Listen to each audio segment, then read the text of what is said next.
Gene, this is Dark Angel's first album in 34 years. What did it take emotionally and creatively to get this record over the finish line after such a long hiatus? Well, I suppose the initial, wherewithal that it took was, I guess, for me to be able to have a moment of time available to devote to some Dark Angel, because, as many people have seen myself in the past saying things like, I tend not to go backwards in terms of like what I want to play and things like that. And, Dark Angel was great. And for me, for many, many years, that chapter had, sort of run its course, I guess, because I'm just looking for the future and stuff. And I had to realize this week that it was kind of due to death to all, which helped me kind of go, hey, you know what? You're able to revisit. You weren't ever going to revisit death material, but death to all being as novel an approach as it was, it made me go, well, shoot, man, that's it. I softened up to the fact of working with Dark Angel, for Dark Angel ever again. So that's kind of where that's where that seed was sort of planted. And then when, I did get some time available in my schedule to be able to devote some time to doing some gigs with Dark Angel. It's like, hey, let's get together, get the guys together. Because we've always been, family. We've always been friends. When we first kind of just dissolved there was no acrimony whatsoever. It just kind of just dissolved. And so, getting back together, having a lot of fun with the guys. And then when Jim Durkin had taken me aside at one point and said, hey, man, I got this song that I've been working on. I always thought maybe I would just set it aside for if Dark Angel were to ever do anything ever again. Maybe this would be a good, something for Dark Angel. It's always the most Dark Angel kind of song. And he played that song for me, and I lost my mind over it. I thought it was so badass and so bitchin' and so cool. That song, long story short, too late, uh, became the title track of the new record, Extinction Level Event. And so Jim Durkin musically wrote that whole song on his own, and that's what kind of it gave us the impetus to start working on new material. And Jim and I got together many, many times, as often as we could with both of our schedules, pre-pandemic, and threw around a lot of ideas. And when it came time towards the end of the pandemic, I suppose, to really, focus on getting some new material together, Jim and I weren't quite connecting on the schedule front. So I just started writing a bunch of material, just all these riffs I've been compiling over just little piles of time. And I went into hardcore writing mode, and, using Jim's influence as a template, huge time, because Jim, as I've said many times, he was my first guitar hero, my first guitar biggest direct influence. Because when I was a teenager playing drums and playing guitar, Jim and I were getting together many, many times and writing the next, Dark Angel material. So having Jim as a prime influence, and his style has rubbed off on me. Definitely working with Laura Christine, Jim's successor.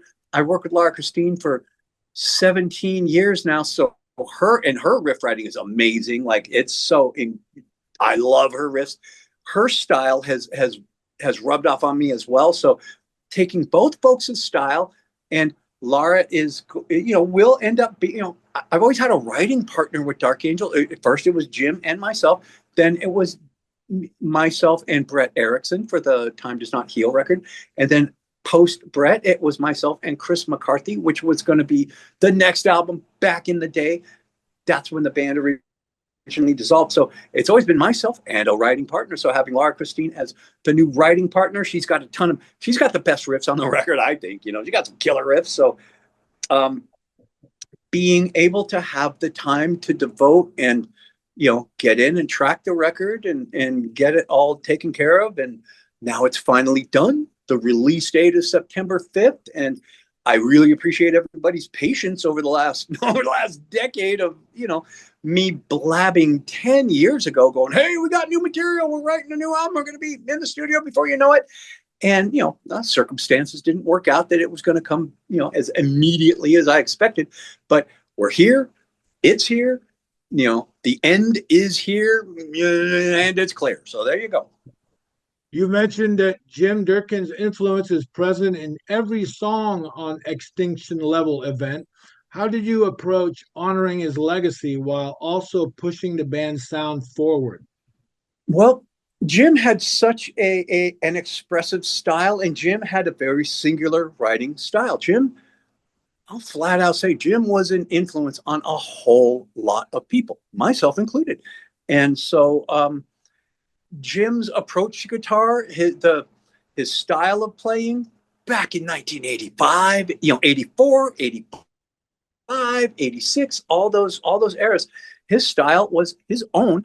And, it went, Jim and Dark Angel influenced a whole lot of folks, I get that from those whole lot of folks themselves who would come to me and said, man, darkness descends, let me tell you. Even time does not heal, let me tell you. And so that's very cool. But, just being able, having Jim as such an influence on me, Jim, he uses, there were a lot of approaches that Jim was always really good at. And so I made sure that those same approaches, which are very Dark Angel-esque, those approaches are all over the new material. And that's where I've also mentioned that where, when I did say, a decade ago, how, hey man, we got new stuff coming. We're writing new stuff. I got a whole bunch of folks asking me like, hey, what's it going to sound? Is it going to sound like Darkness Descends? Is it going to sound like Time Does Not Heal? Or, what are you going to do? What kind of Dark Angel is it going to sound like? And I'm just like, geez, it's going to sound like Dark Angel. Like we've never had two albums sound the same. So this is going to be slotted right in the evolutionary trajectory of Dark Angel. Of it doesn't sound like any of the other albums that we've done, but it definitely sounds like Dark Angel. So having the approach of, and I've mentioned this before, it's like, hey, what if Dark Angel never stopped recording? Let's approach it like that. What if just over the past 34 years or however many years it's been, if we just kept putting out records like all these other bands, just kept on going, never stopped, where would Dark Angel be at now? And I was like, oh, okay, there you go. That really feels the most comfortable, the most just organic, I guess. Just it felt like it was coming from here. Yes, I'm not trying to. We don't want to emulate Dark Angel. We don't want to emulate anything we've done. But if we are going to sound like Dark Angel, that means the evolution is going to be there, and we're always striving to just improve on our last album. That's all we've ever tried to do. So I think this album does. I'm super excited about it. I'm so happy that finally the release date is here. People finally get to hear it. I've been dying for this day to come up, and I love the record. I love everything about the album. But I'll let you guys make your own decisions on that. I dig it, but it's up to you guys. If you guys like it, then killer. If you guys don't, we did the best we could, kind of thing. But I love it, so I think people are gonna dig it. So there you go. The track Terra Construct takes aim at media and corporate manipulation. How important is it for you that Dark Angels still have something to say, not just something to play? That is one thing that I do believe Dark Angel has always, we've been, standing on our own level lyrically, because I that's one thing I will flat out say. Dark Angel never sounded like anybody else's lyrics. We've always had our own singular approach to lyrical expression. So, on Darkness Descends, I was a young man with a vocabulary, and I put that to use. And I had so many people come to me and say, you're just I learned how to read from your lyrics. I learned how to use a thesaurus, or your lyrics were like a dictionary to me. And I've tried to curtail that sort of, hey, I was 17 when I wrote the majority of the Darkness Descends material, 17, 18. I've tried to keep myself in a state of evolution myself, to where these lyrics are not like Darkness Descends. They're not like Leave Scars lyrics, nor are they like Time Does Not Heal lyrics.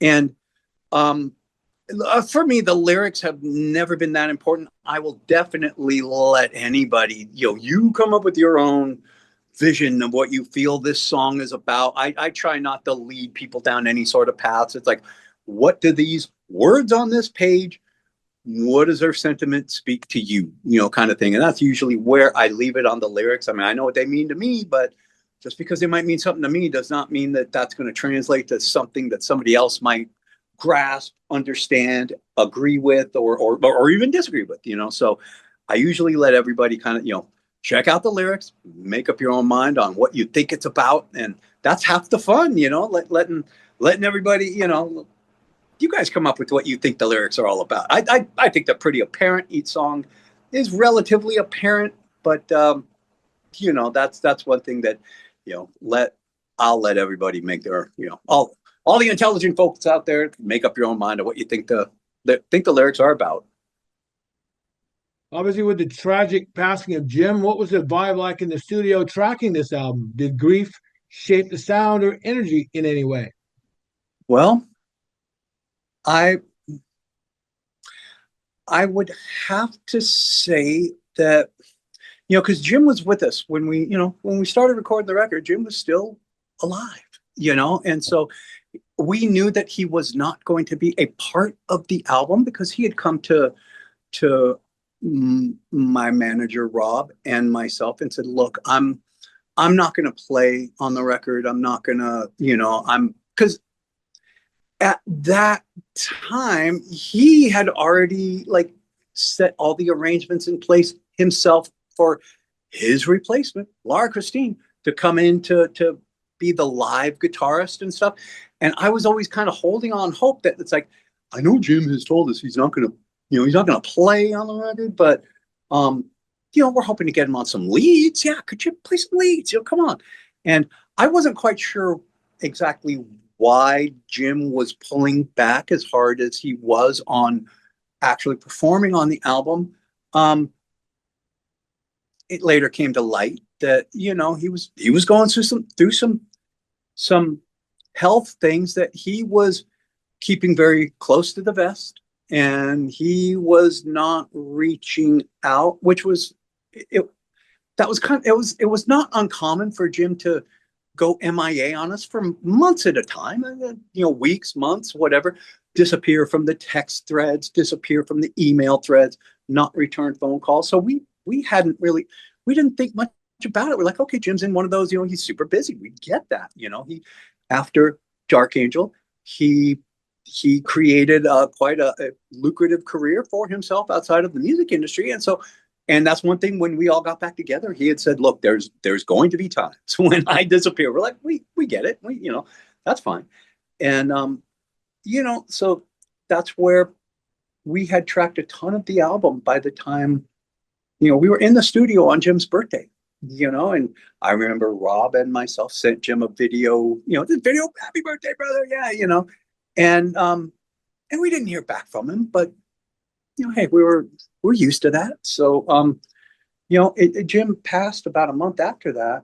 And, so returning to the studio, we had a serious focus on, honoring Jim's legacy, because Jim was our latest guitarist. We have had a lengthy section of the Dark Angel saga without Jim beforehand, back in in '89, when he had originally departed the band. We had carried on, and so even when we carried on with Brett Erickson from Viking for a number of years, and even when Brett quit, I don't think Jim was in the position to where he was going to return to Dark Angel. Then we got a good friend of ours named Chris McCarthy to be the next guitarist for us. And so we were just carrying on as Dark Angel in another chapter of a chapter without Jim, a chapter with another lineup change. And that's about the time when we just kind of dissolved, and then we all kind of, started doing our own things after that. But having Jim's passing, it affected the live shows a lot, because we had shows to do very soon after Jim passed that we thought Jim was going to be at the shows, like we had the shows already booked, shows in Los Angeles, 3 shows in Los Angeles. And we knew that Jim was not, we were holding out hope that maybe, hey, he's going to jump up and play a tune with us if he has the time to, come on out. And, but, so that was very, very emotional at the time. And, we all cried ourselves to sleep for a month straight. I was on tour when I found out, I was on tour with Death to All. Laura was on tour with Newcomb, also on tour with Death to All. When we all found out. And so, spent a lot of tearful nights afterwards, because I knew Jim had been missing for a little while. I didn't know I was never going to see my friend again. We never knew we weren't going to see our brother again, so that's where it really affected us the most. And that's when a lot of we decided, let's take the Darkness Ascends album. We are getting requested quite a bit, like, hey man, do you guys want to do Darkness Ascends in its entirety? We're like, sure. I mean, we do most of it every night anyway, so adding another 2 songs to the set and calling it a Darkness Ascends set, not a problem. That's easy.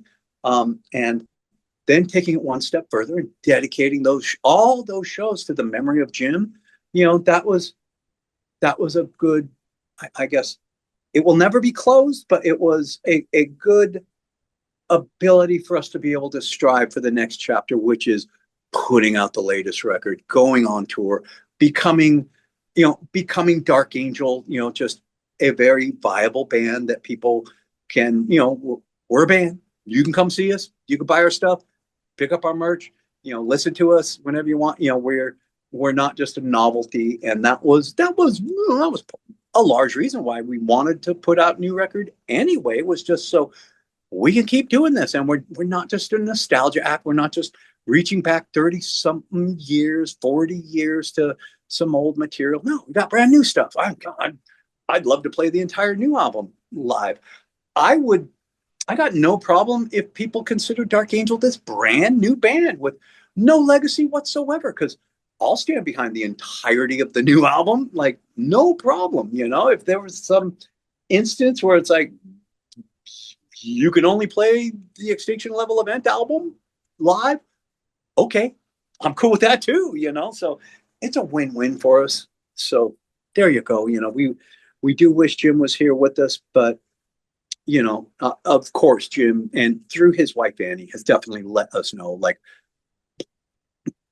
for Dark Angel to carry on is intrinsic. It was a no-brainer. Like, Jim was very much into Dark Angel carrying on, as because he had already been pulling himself out of the band. So, there you go. We miss him, but we love honoring his legacy. Absolutely.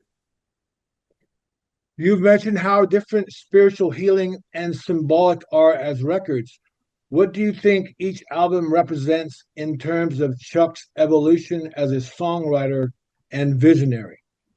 Well, I do believe, I guess, to start with spiritual healing, I suppose, and this would be from a fan standpoint, and then B, getting to know Chuck and seeing what Chuck's, musical viewpoints had evolved to. And, spiritual healing was arguably Death's largest album at the time when it was released. It got a lot of focus, a lot of spotlight. It came out in 1990, which was, that was a landmark year for death metal. A whole lot of, amazing releases were coming out in the 89, 90 era. You got Altars of Madness, Morbid, and, Obituary with their first one, Slowly, and then Cannibal. I think they released their first one in 90, Deicide 90. All these kick-ass metal, death metal bands are coming to the forefront in 1990. Death leading the way. I remember, God, the sticker on Spiritual Healing said, the first name in death metal. I was like, wow, that's whoever came up with that. That's really good. And so I know it was a really popular record. I was a big fan of Leprosy, and I really dug the rawness of Scream Bloody Gore. And I do think Spiritual Healing was necessary in the evolution of death, because for me, it brought on Human, which was, oh my God, yeah, now we're talking. But Spiritual had its definite moments. Obviously Chuck was super into the twin guitar attack, and having James Murphy come in and play the leads, you definitely hear the difference in both men's styles. So having Chuck having a lead guitar partner in that regard, that was very exciting for Chuck, definitely. But you could also hear where Chuck was beginning to lean away from the more visceral, gory, death metal. Obviously, you can hear the lyrical, the lyrical content was beginning to change, and Chuck was taking a look around at it was becoming a more observational, lyrical content. And so, like I say, musically, it led to Human. So that's where, for me, death started getting super exciting. I dug the first two records. And then, when Human came out in 1991, that was a really exciting album for me. I just thought it was killer, and leading to kind of the melodic yet technical era of death. Spiritual Healing was a good door closure, door closing, chapter closing. It's like, okay, well, that's what that sounded like, and everybody played to the best of their abilities at the time. And then Chuck got himself some musicians that were just like a couple of Ferrari racehorses, like, let's go, and that's when Human got really exciting. So but I could see where that was a closing of the door for Chuck, because Chuck definitely was he could only write from here, he could only write from his own heart. So he wasn't concerned with what other bands were doing, like whatever the approach was. And being given the title, having the title foisted upon him more than anything, of Godfather of Death Metal, that was a very uncomfortable, like, moniker that he never embraced. That he never said that. He never, he was uncomfortable being called that, because he's like, God, there's so many other guys that have done this, before me. I love Jeff Becerra, and Possessed came up with the word death metal,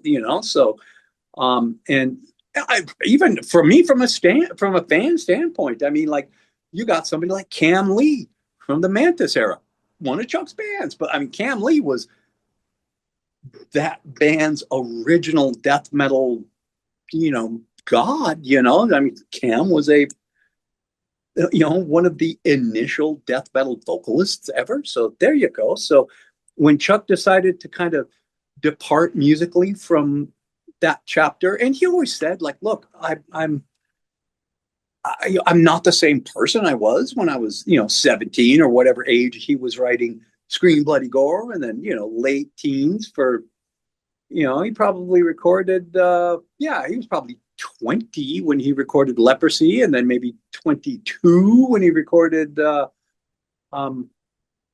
Spiritual Healing. So that sort of youthful exuberance, was starting to mold itself into, just having more mature outlook on music anyway. And that's where he was definitely willing to stand his ground and say, look, I can't listen to what other people are telling me I should sound like or whatever. I I gotta write from my own heart for myself. And so I'm like, brother, that's the same way I feel. I agree with you 100%. So we're like minds there. So, um, having symbolic come around, having human as its influence, that helped, usher in a technical aggressive metal, approach from a whole lot of bands. Human did, like, there was Atheist, doing great technical psychotic metal, and also a huge influence on all of us was Watchtower.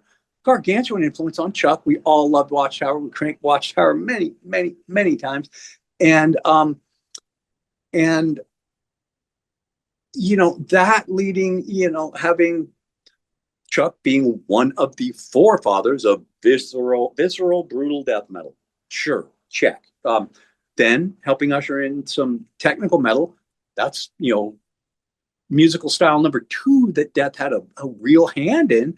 And then the individual symbolic sounds of Perseverance era where it was pretty melodic, and I remember, catching a little bit of heat on individual Thought Pounder where people were kind of like, okay, yeah, we like it, but, what's happening? Like, what is happening?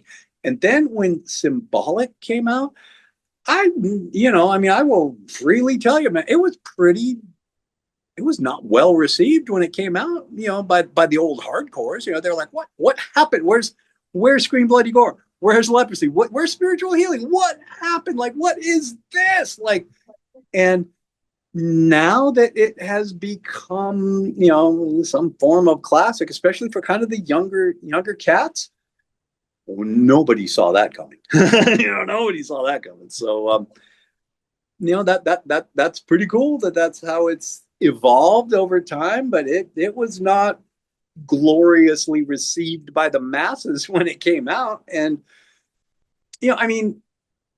some of the musical journalists got it, like especially some of the European journalists. They were like, yeah, man, great work. This album's a 10 out of 10. But only the journalists felt that way. Like, remember, 95, when this had come out, you had a whole lot of like the new hip groove hip bands that were cool to like. Those guys were supplanting a lot of the death type band. Pantera was the biggest band on the planet at the moment, metal band, and Machine Head was coming out and all that. Korn was taking things into kind of a separate direction. Groove was becoming a much more important part, and that for Symbolic to be as revered as it is now, boy, that's something that was not foreseen at all. So we're very fortunate. So in order, in order to pay some really decent tribute to that record is, after this Dark Angel Extinction Level Event tour, completes, we turn right around and head out on the road with Death to All, and with on the Symbolic Healing tour, where we're definitely celebrating the Symbolic anniversary. What's that? 30 years, and to a lesser extent, the Spiritual Healing album. And that's just because we were all involved in Symbolic to some degree. Bobby, myself, Stevie D. Because that's one thing. Stevie D was. He was a part of Symbolic, every single bit of Symbolic, only just not the tour. Just not the recording. The recording. Kelly Conlon did an amazing job. He did a great job on it. But yeah, everything up until the recording. Stevie D, he was there for all the rehearsals, all the writing, all the this and that. He broke his finger in the middle of all that, so he had to, stop playing bass for just a couple of minutes. But he was with us through the entire time. So for me, that is Symbolic is such a Steve DiGiorgio record that it's just natural. This is going to be great. What a great lineup, like great musical lineup of the band, having the dream lineup of Bobby Coble, Stevie D, Max Phelps, who is such an amazing talent himself, and he really takes a lot of pride in what he does, and he takes a lot of care in making, allowing each era of Chuck's voice to be heard. He's got all the chops, and Max is an amazing player, plays all of Chuck's leads note for note, but also he matches his vocal. If everybody knows Chuck's vocals evolve from album to album, so Max is there with that evolution live every night, and and that's one thing that I don't know. I think Death to All stands alone in the fact of like we're the only band that covers runs the whole gamut of the musical legacy of Death. We don't just pick out, well, here's the 3 albums that we were on individually, so we're only going to play those albums. It's like that does no good, so we'll play the entirety, so because we did that back in the day. So, to represent Chuck's music and Death's legacy, you got to do it right and play from album 1 to album, what, 7 albums, I believe they had out, so something like that. So there you go. Touring with bands like Gorguts and Phobophilic adds a newer generational energy to this tour. How do you see younger death metal bands continuing or evolving Chuck's legacy? I think if any of all musical forms that have embraced Chuck's legacy, the most are the younger death metal bands, the technical death metal bands. Like, listen to how much tech has involved even the bands that are at the top of the charts, like the metalcore bands. So many young metalcore dudes have come to me and said, man, Symbolic that's what I cut my teeth on. That was my gateway album. I learned how to play guitar to Symbolic. And I'm like, wow, you have #1 albums out. You have huge albums out, and and you're saying Death was an influence. That's wild to me, so that's pretty cool. So the younger generation of death metal has embraced tech metal, has embraced the death metal, and has embraced Chuck, Symbolic, Sound of Perseverance, Human, Individual Thought Patterns. They've all embraced that era of death greatly. And so, that's pretty darn cool, because one thing, and I have mentioned this before, is Chuck's family has mentioned to us, like, hey guys, remember, this is also your musical legacy as well. You guys are very important to the legacy of Death, so we appreciate what you guys are doing. That's very cool, and we appreciate that sort of acknowledgement, where it was like, hey man, you guys have a a musical stamp on this as well. So there was a reason why Chuck wanted you guys to play with. So we want to honor that with you guys, and so that's very nice as well. So it's nice to be thought of in that regard, I guess. But that's one thing. The young generation, man, they're all down with it, which is pretty darn cool. If this is not a nostalgia act. This is an act that remains viable. Death will never put out another original album ever again, but people come to these shows because it is the next best thing to seeing Death. That's why so many guys have I've mentioned this many times. There are old, grizzled, tough death metal dudes in the front row with tears coming down their face. I see it, and they're very emotionally touched by the fact that they get to see Death music again. They get to see, it almost in its pristine state, like you can close your eyes and it's almost like it's the band, kind of thing. And, they do tell us, hey, thank you guys for doing this. We really appreciate it. I saw Death back in the day. I never thought I'd see Death again. I brought my young son to these shows because this is my favorite band, and I never thought he would ever get to see Death music live. And here it is. So, it is a win-win, and hey, we're happy to do it. Absolutely. This Death to All is truly for the fans. So, That's why I just say, if you like, when it comes to Death to All, when it comes to Dark Angel, like both bands are very intense in their own ways. And so if you're into just a night of great metal, come see Dark Angel. If you're into a night of great metal, come see Death to All. Do not be that person that gets the phone call the next day saying, man, that was a great night. Where were you? You know, like, so I've said that many times. And so, yeah, both bands are bringing it live. So, come out and have an enjoyable night. Let me tell you. And plus, having with Dark Angel being on the road with Sacred Reich, Violence, Hyrax, Midnight, and all the bands that we are hitting the road with. And a lot of those are for selected dates, there's this band's here, that band's there, all that kind of stuff. But as a whole, it's a pretty savage night of blistering thrash metal. So, come on out and sweat, thrash, smile at the end of the night. That's pretty cool. Awesome. Well, thank you for your time. We only have about 2 minutes left on this Zoom interview. Okay. One silly question before we wrap it up.